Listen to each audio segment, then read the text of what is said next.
Welcome back. We're going to do a quick intro regarding the research critique project. Okay, before we delve too much into this recording, just in case you hear any noise in the background, I do have my phones cut off, but I do have a dog and he is kind of unruly at times, so he may jump up here or start moving around. So just in case you hear that, that's my dog Ozzy. He's just trying to say hi. Okay, so as I said, we're going to do several intro videos regarding these major projects in hopes of answering any questions or alleviating any concerns you may have regarding these major assessments or tasks that you have to complete for the class. The research critique is a required assignment. As I mentioned in the course syllabus, there are certain projects that you do not have to do to be successful for the course. Obviously, they help with your grade, but the research critique as well as the QSIM projects are major points and major assessment items that must be completed for passing this course. Here are a few, like I said, tips and tricks that will help you along the way with this assignment. First, I want you to pick an article that pertains to your QSIM project. As I said in the first video, we are working toward this QSIM project so that you're not having to do everything at the very end. So everything is kind of building toward this project to help you save time and to make you more efficient. Okay, I guess my cell phone was not off. Sorry about that. Okay, so again, make sure that you select an article that pertains to it. The other thing that's going to be important, which we're going to talk about on the next slide, is using Turnitin.com. Okay, so the screenshot you have before you is a picture of the syllabus, and it talks about the Turnitin.com setup. It gives you the student ID, or I'm sorry, the class ID that you will use to set up an account, as well as the password. So when you're using the class ID and password, please use it as it is printed in the syllabus. For example, with the password, there are no spaces between the evidence-based practice EBP and 17. So type it in just as that and make sure you're using all caps.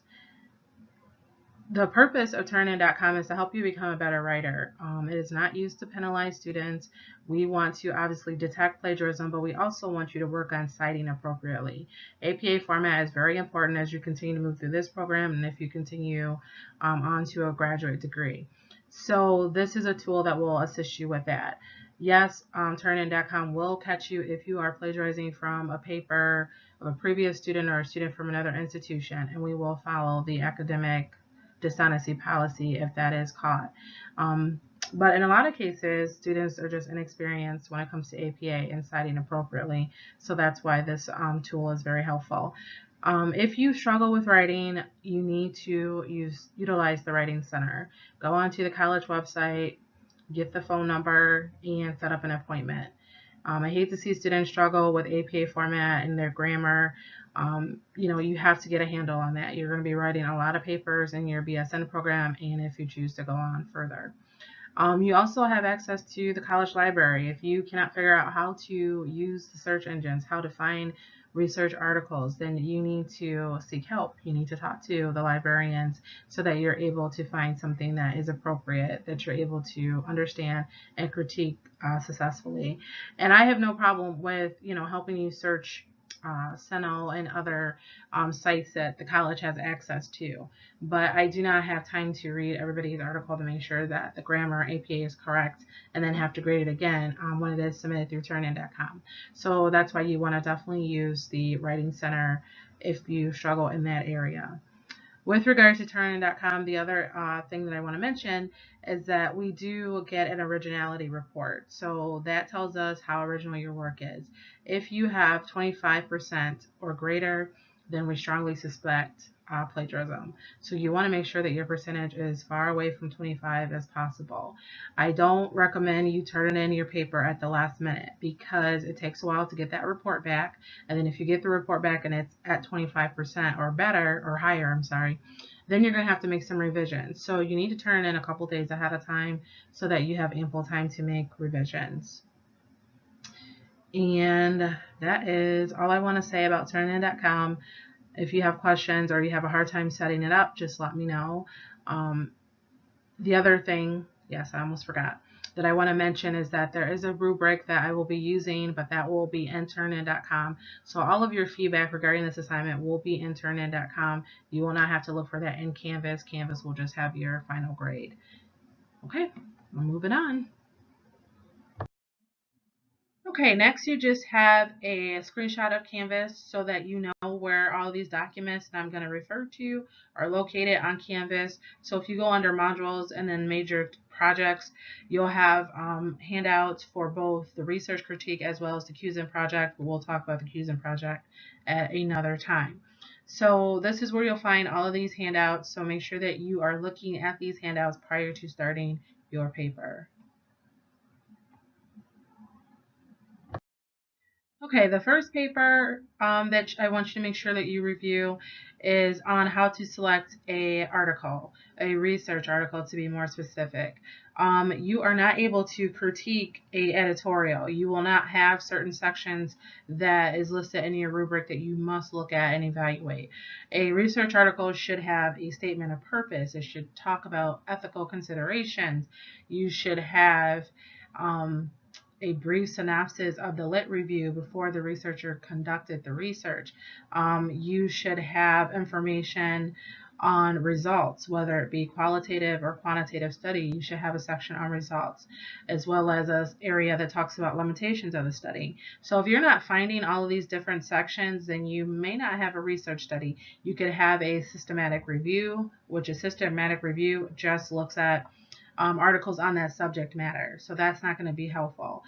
Sometimes you guys pick editorials. An editorial is just somebody's opinion, which again, that's fine. That's important. And sometimes you will see that in research articles, but we don't care about somebody's opinion. We want to actually see data. We want to see something that was actually conducted.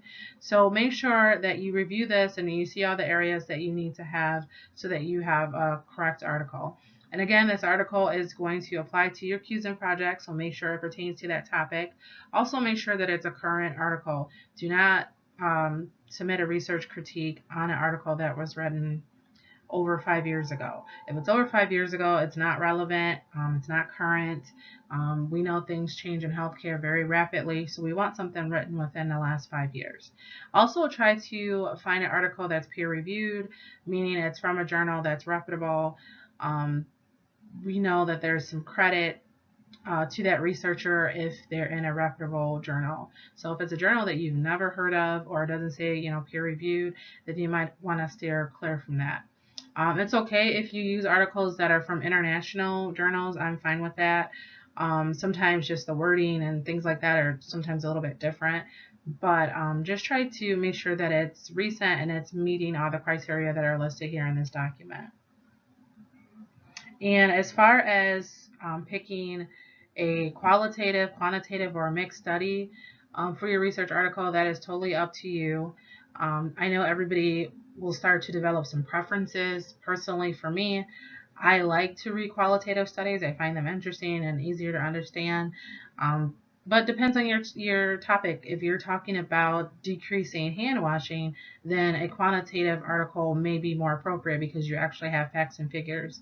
So it's your preference as to what type of study that you want to critique. But again, just make sure you're meeting the criteria that are listed here for you.